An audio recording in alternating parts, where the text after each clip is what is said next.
Bulgaristan Kuptalı!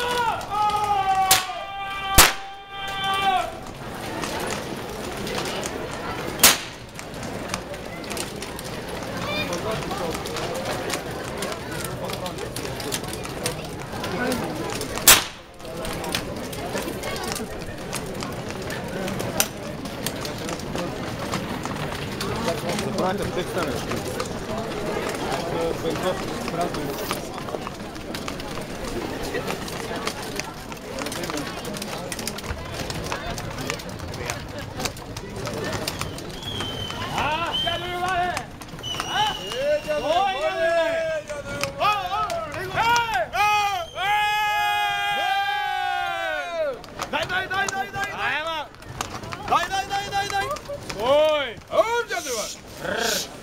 Стефчо Стамолов!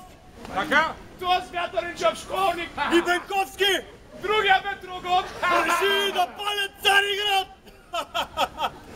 Че ако падне сгода и оная свинска опашка Султан Абдулазиз да застрелят! Слушайте какъв е планът! Стефчо! Бенковски и още няколко момчета да идат в Цариград и да го подпалят от няколко страни! Ще ли да го палят с плъхове?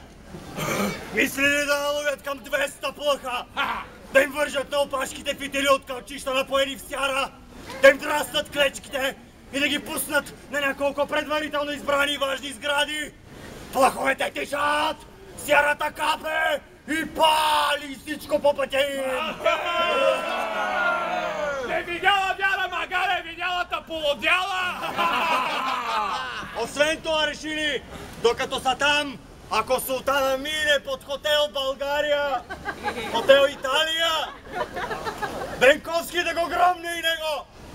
Понеже прочие те ще ли да се настанят в хотел България, хотел Италия, Цариград, да подготвят нещата и Стефчо идва при общи да иска хора!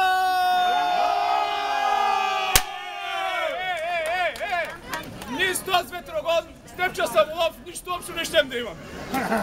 Ще минем и без една седмица в хотел Италия. Пак ти да видиш какъв панер ще, ако те наистина успеят да запалят Цариград. И че ми се вярва, как ги знам шо за хора са, ама. Какво, знае ли, че да? Той дето...